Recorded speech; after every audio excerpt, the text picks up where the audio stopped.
What I Am. Written by Night Breeze. Read by No One and Nobody.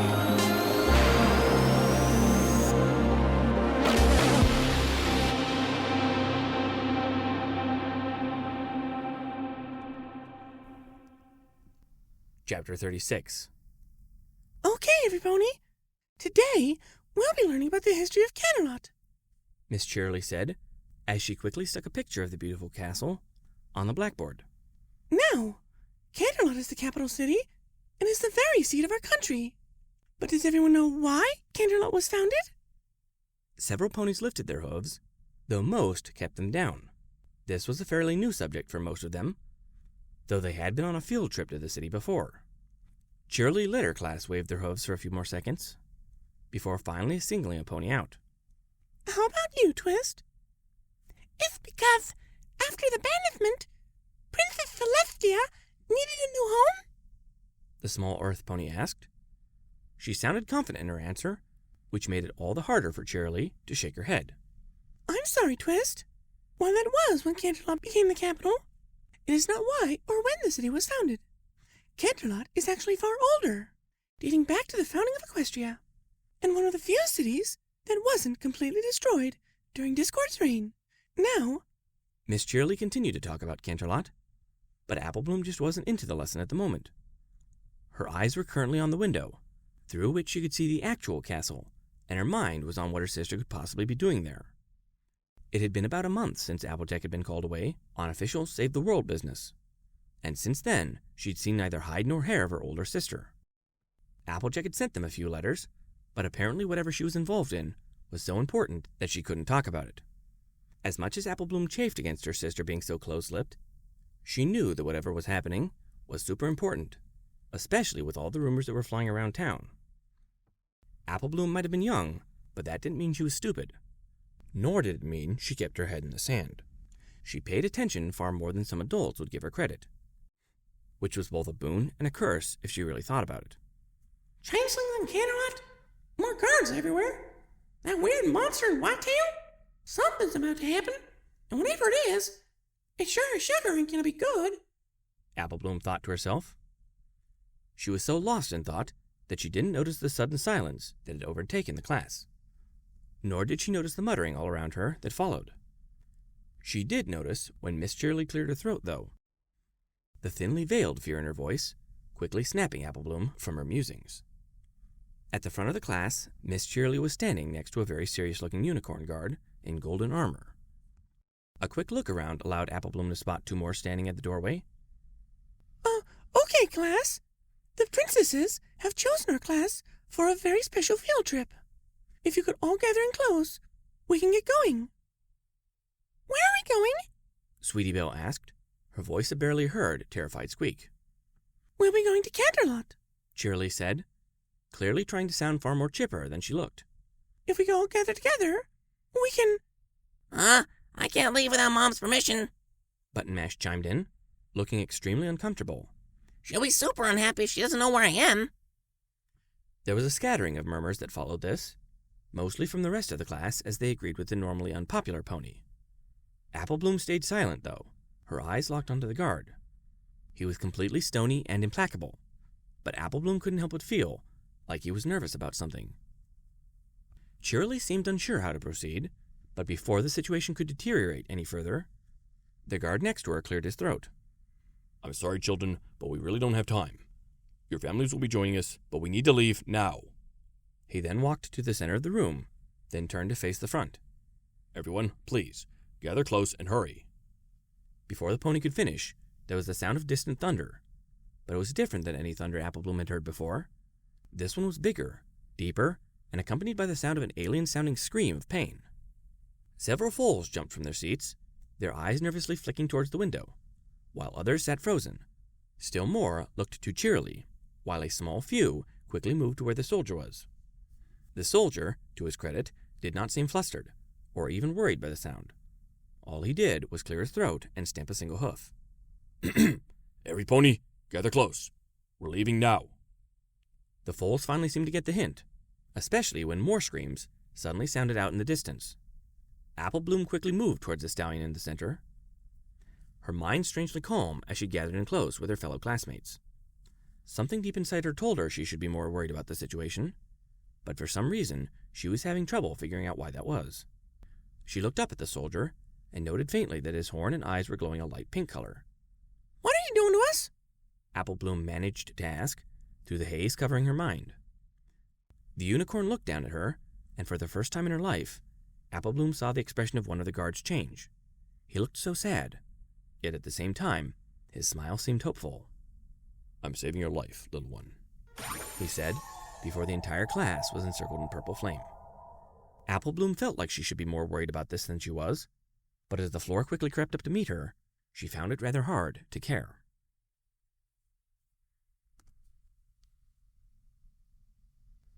Private Cuzil checked his weapons one last time, his outward appearance that of a seasoned veteran, while inwardly he was a quivering wreck. It's justice, I suppose, he thought to himself as he patiently waited for his pod to clear the outer atmosphere. Show cowardice once, sent to the front lines. It's an execution any way you look at it. The private quickly glanced up at the monitor, the feed showing the quickly oncoming garish planet. They were aimed at what looked like some kind of city center, the tall alien buildings far too brightly colored for the Crin's taste. He knew he was headed to battle, knew he would be fighting creatures that, while primitive, had access to whatever power the Cusin held. But somehow, he couldn't help but feel a sense of relief at what was coming. They were basically demons given physical form, but at least he was trained to fight them. He had a plan of attack, his armor would work at least partially against their weapons, and there wouldn't be any quick Evgarath-looking primates shooting at him. Just the thought of his last botched mission forced him to suppress a shiver. He wasn't sure what it was, but just the way those bipeds moved pulled out something primeval from his subconscious, a desire to run so strong that it honestly made him gag. Well, look on the bright side, Cuzil thought, as the pod's landing thrusters engaged and the gray warning lights began to flash. At least I got my wish. The pod hit the street fairly softly, its landing thrusters doing their job marvelously.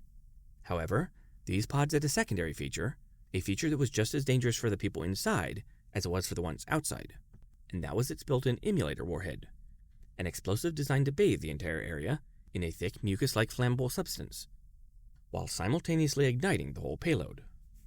The chemical had its own oxidizer, and thus could burn even without oxygen, or when doused in water, and the temperature it could reach could melt steel. The pod was designed to protect those inside from this intense heat, while safely delivering its occupants to their destination. But they had a reputation of failing. Sometimes, the thrusters became damaged during re-entry, making the impact far more deadly for all involved. Other times, the warhead would detonate its payload directly into the pod, covering its inhabitants with unquenchable flames and destroying the mechanisms that allowed the doors to open. While the latter wasn't immediately fatal due to the suits the soldiers wore, it was the former that caused the most deaths among the Emperor's drop troops. Luckily for Cuzil and his squad, this time the pod held firm, protecting them and giving the soldiers inside a pre-cleared landing zone to defend and strike from. Remember, boys, we're only supposed to make a ruckus. Advance, shoot, fall back, rinse and repeat until we get the all clear. Sergeant Carthus barked at his troops. We're not kidnappers here, so no need to leave anything alive. No heroics either. If things get crazy, don't hesitate to pull out. The rest of the squad nodded, their resolve set. Cuzil, however, did not acknowledge his commanding officer, instead choosing to stand and take his place at the door.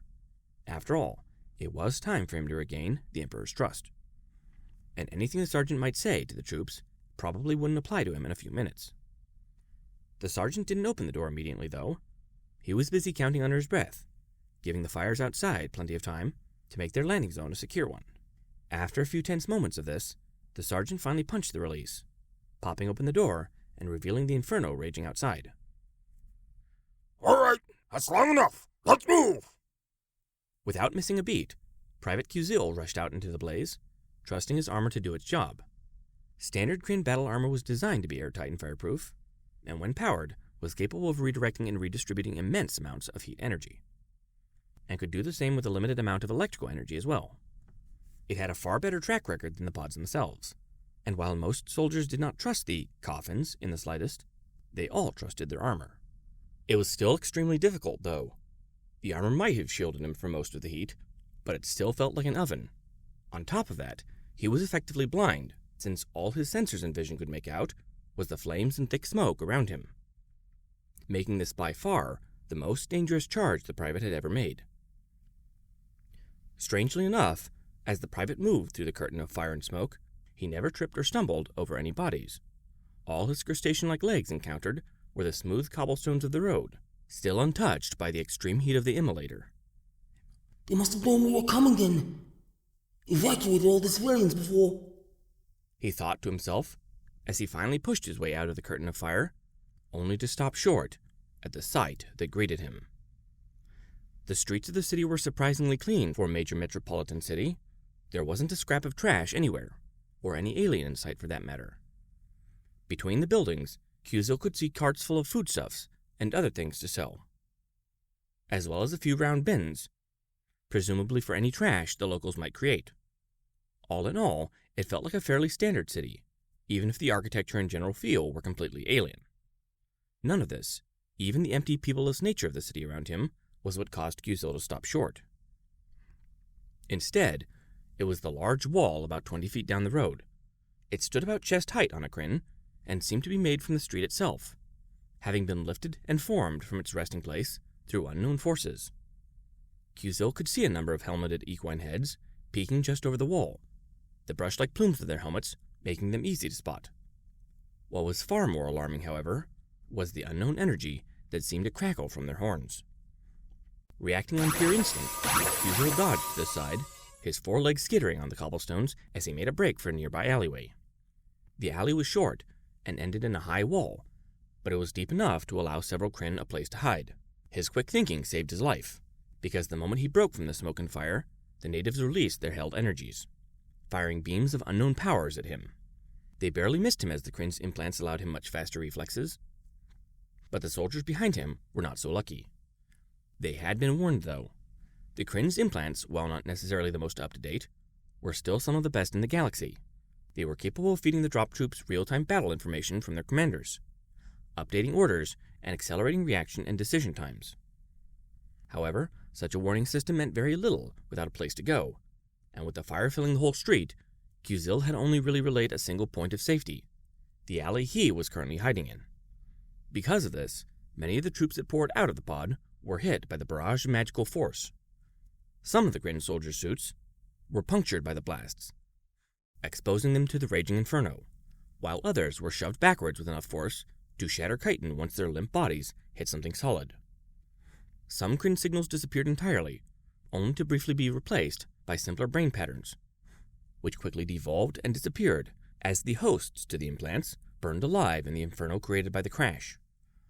A later diagnosis of these signals would reveal that these poor unfortunate souls had been turned into animals of some kind, but it died seconds later when the fires of the drop zone consumed them. Kyuzo took in all this information in a matter of seconds, swallowed his fear, then turned the corner slightly and opened fire. He knew that with the fire coming his way, he wouldn't be able to focus enough to get a clear shot, but he knew enough about how his weapon worked to not care. The plasma from his weapon was exceptionally hot, and while it might have not been hot enough to change stone into gas, it was certainly enough to change it into a liquid. A single shot would only melt so much, though, and from a glance, Kyuzo knew it wouldn't be enough to even make it through a few inches of the barricade before him.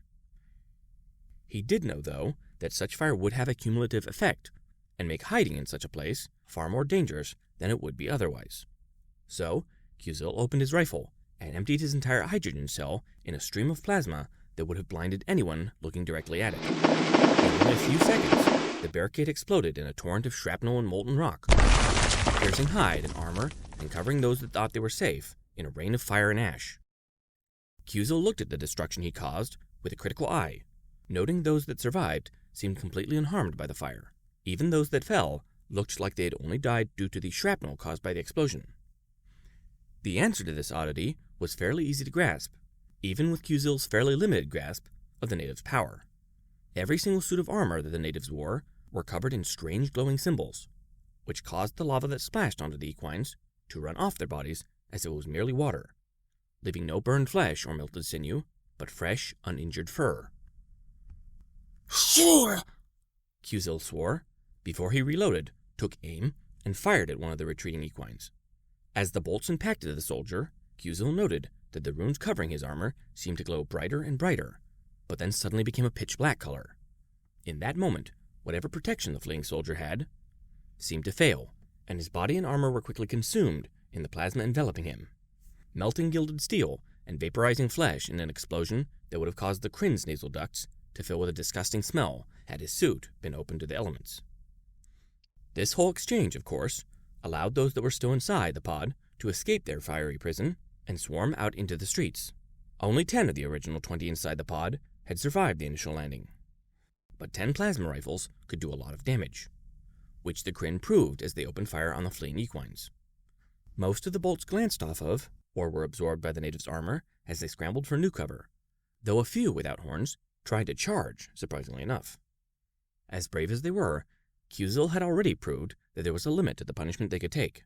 7 more natives fell before they even reached the invaders, and before Kuzil knew it, they had cleared the initial landing site. Kuzil could still hear the natives' strange tongue, but they were clearly retreating, probably falling back to their next line of defense. Good job, Private, Sergeant Carthus said as he waltzed up to the soldier, his rifle held at the ready. Didn't think you had it in you.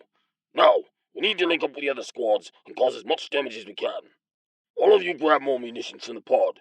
We'll be headed out in 5 minutes. Yes, sir. Kuzil said before he went and did as he was ordered.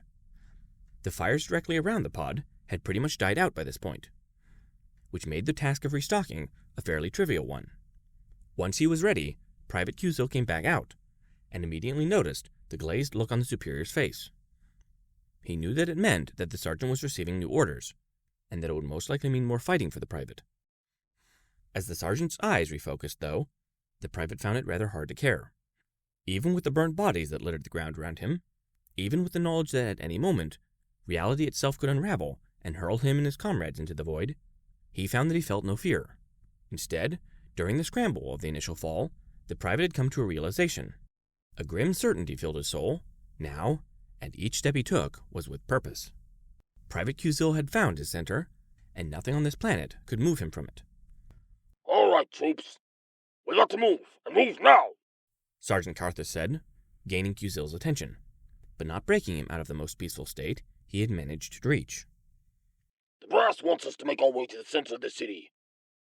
There's apparently some kind of large building there, probably for administrative purposes. But that's not important right now. What is important is that that building started broadcasting some radio signals. They want us to find out why. Radio signals? Corporal Spals asked, somewhat confused.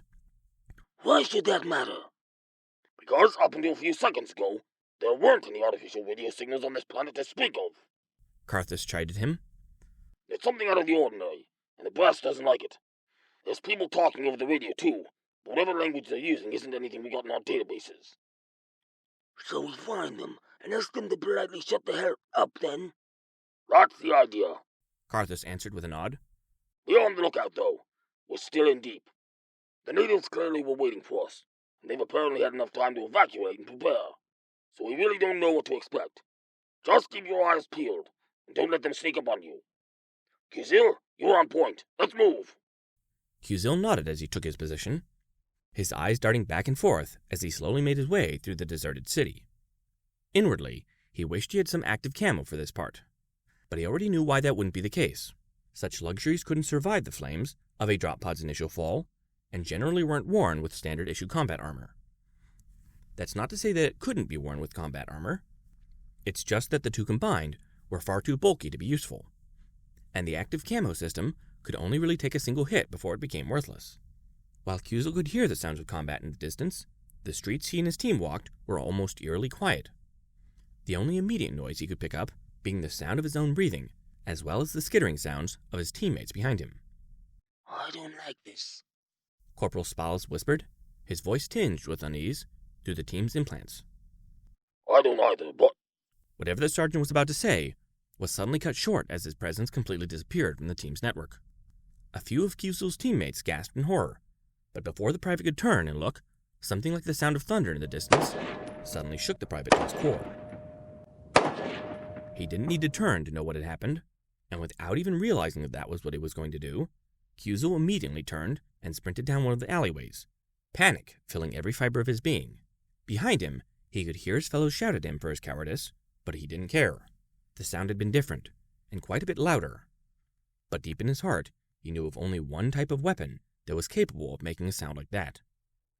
As if to confirm Kyuzo's growing fear, the street behind him suddenly came alive with loud, alien, yet all too familiar pops and cracks, and one by one, his team disappeared from his network. Kyuzo didn't care, though. He didn't even care that he was being shouted at by his superiors through his implants. The only thing running through the terrified private skull was how he could get as far away from the nightmares that had followed him to this world as possible.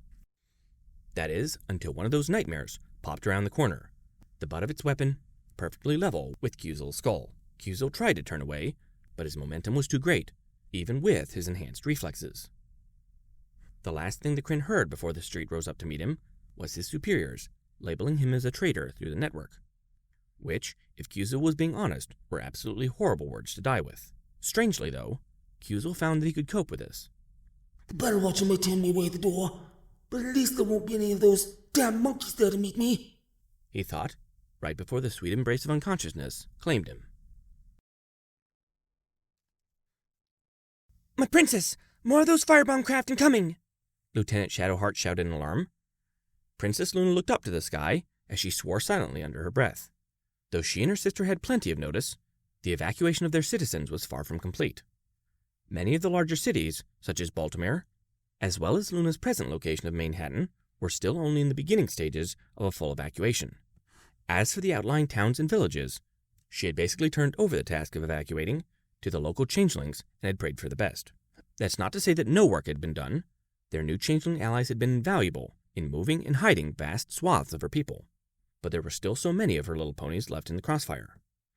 And when one added to the fact that the aliens periodically sent more of those dreadful bug troops directly to her every few minutes, it was easy to see why she would be somewhat put out. She knew what she was doing. She had already received word from her sister, and knew that she was having similar issues in Baltimore. The aliens had evidently learned that she and her sister were the most dangerous, and were doing their level best to tie them down. It was abundantly clear that that was what they were doing, but with the princess's forces stretched so thinly, there wasn't all that much they could do about it.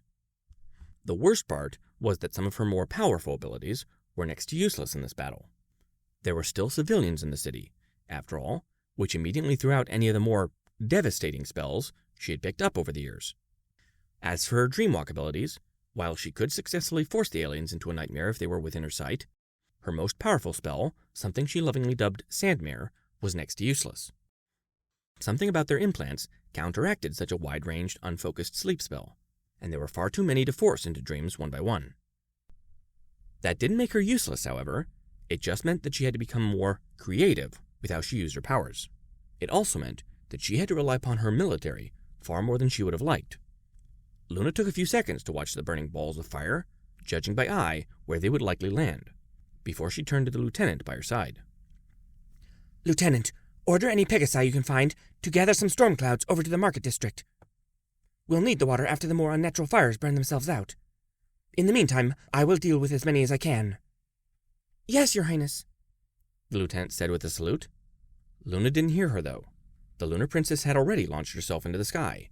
The sound of the wind, as well as the chorus of battle playing out around her, easily drowned out the lieutenant's words, even with her superior alicorn senses. She didn't need to hear the lieutenant's affirmation, however. She was confident in her troops' ability to carry out her will, and to act in the best interests of her nation in her absence. Instead, her focus was solely upon her targets, her war scythe singing its deadly song as it spun in the air next to her, her form turning into little more than a streak against the evening sky. The pods that dropped from the sky were heavily armored, but this was of little use to them, as the princess wrapped herself in a cloak of stardust and moonshine and passed right through the hole of one of them into the interior without leaving so much as a scratch on the outer hull. The alien bugs inside were surprised to see the princess materialize in their midst, to say the least, but their confusion only bought the princess a few nanoseconds at best. Whatever machinery they had augmented themselves with allowed them to react with lightning speed, giving them the ability to turn, aim, and unload upon the princess in less time than it took her to blink. While Luna wasn't nearly as adept as her sister in commanding thermal energy, she still had a few tricks of her own that allowed her to survive the aliens' brutal weapons. Specifically, she had yet to remove her cloak, meaning that such physical energies were little more than a light summer's breeze to the Moon Princess, causing them to pass harmlessly through her still shimmering form. Her scythe, on the other hand, was all too real as it began its deadly dance, slicing through the occupants of the pod as the Lunar Princess channeled her magic through her horn. The screams of the aliens and the sounds of their terrible weapons created a dirge of death that nearly broke the princess's concentration. But she would not be so easily swayed from her task. After a few seconds, all that remained to the pod's occupants were the puddles of their foul-smelling gray blood and a few scraps of their armor. With a single nod, Luna released the energies she had wove, causing the spellform and, by proxy, the now solidified air around her to violently expand around her, tearing the ship apart from within. Strictly speaking, the Moon Princess did not need to cut them up before casting such a spell, but as she once again took to the night skies and the terrified song of the city below rose to greet her, she couldn't help but feel just ever so slightly better that she had. As much as she would have liked to take a few more seconds to admire her work, she knew she had no time, and instead turned to another one of those ugly landing crafts, fully intent on making it join its brother. She had no illusions at whether or not she could get them all, but each one she did take down was one less for her troops to worry about.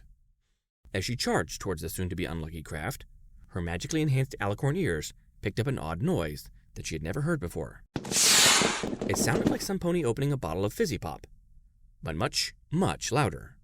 It was quickly followed by other sounds, and they all seemed to be accompanied by an odd hissing noise, one of which seemed to be getting louder. Luna had been in more conflicts than she could count, and throughout all of those, it was her finely honed warrior instincts that had saved her more times than not. Without knowing what this new sound was, or indeed what it could possibly be heralding, the Night Princess quickly turned, fully intent on taking her new evil head on. Before she was even halfway through the turn, however, the loud hissing noise quickly passed her by. She barely caught sight of something small and silvery with an orange tail whiz by her head. The smell it left wasn't anything she had ever encountered before, but if she were forced to put a name to it, she would have said that it reminded her faintly of some of the lava pools that surrounded the Dragonlands. Princess Luna quickly turned again to watch the odd glowing object as it hurtled upward to meet the craft Luna had been intercepting, and for a brief second she wondered what it could possibly be.